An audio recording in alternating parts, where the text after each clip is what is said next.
Zohran Mamdani has plenty of controversial positions, including his race-based plan to raise taxes on white neighborhoods. The socialist star doubled down on that proposal today. Explain why you are bringing race into your tax proposal. That is just a description of what we see right now. It's not driven by race. It's more of an assessment of what neighborhoods are being undertaxed versus overtaxed. We've seen time and again that this is a property tax system that is inequitable. So no plans to change that language on your website? The focus here is to actually ensure a fair property tax system. And that the use of that language is just an assessment of the neighborhood. All right. Mamdani's agenda could ruin America's biggest city, but Democrats have already anointed him as their socialist savior.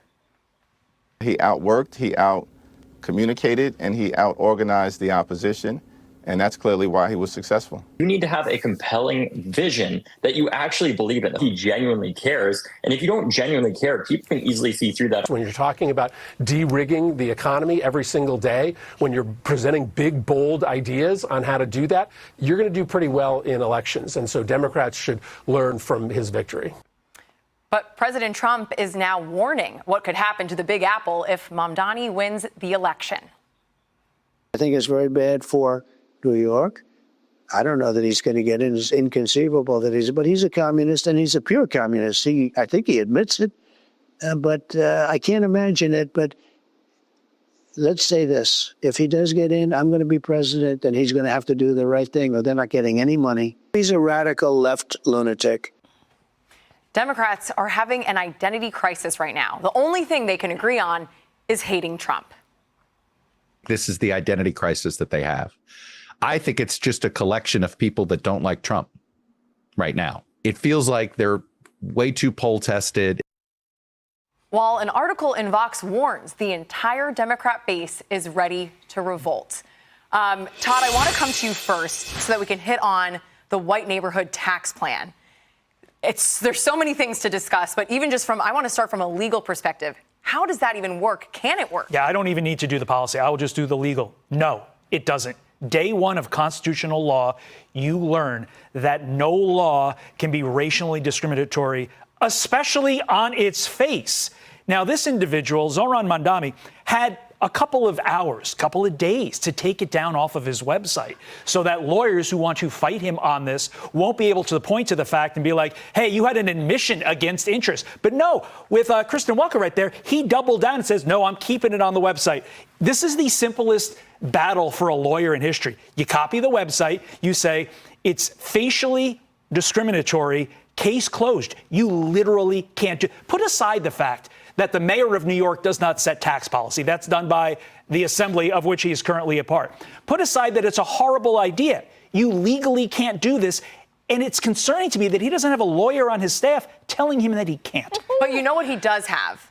A very effective communication strategy. And that's something you've mentioned. And I saw it. I'm a millennial in this city. All over my social media were people supporting him and his words. So he's saying things, though, like she also gave him the opportunity to say, do you want to step back, mobilize the intifada, globalize the intifada? But he seems to be pushing ahead with things like taxing white neighborhoods, anti-Semitic rhetoric. Does that impact his chances? I think part of the appeal is how unapologetic he is about who he is and what he stands for, and that he's not backing down on that. And people that agree with him find that very appealing, and people who aren't so sure still find the genuous to be refreshing. David Hogg, who we just showed as part of the montage there, put on X, too many of our Democratic politicians can't answer questions, can't do interviews, and can only recite talking points. And this is someone who says what he actually believes, whether or not you're going to agree with him or maybe sue later. And what does this mean for the future of the Democratic Party if this is their golden socialist boy, David? Unfortunately for New York City, and I'll say it this way, if you elect a socialist, you get a communist. Those are his policy outlines. And I hope this continues in the Democrat Party because, frankly, this party is bereft of any policy that's based in economics or reality. But Legalese answer, very accurate. When you look at the playbook of what socialists do and use, whether you want to look at an Alinskyite approach or others. These are strategies. You use race, you use economic warfare. So class warfare and, frankly, ethnicity, because there's only one race. It's human. Procreation is proof. It works.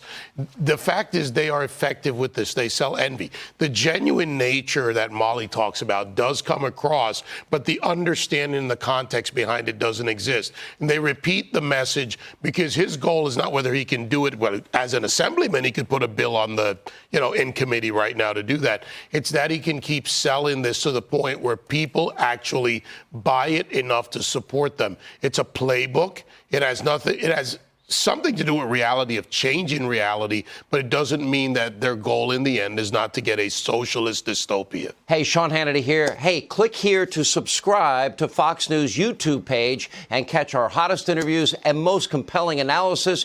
You will not get it anywhere else.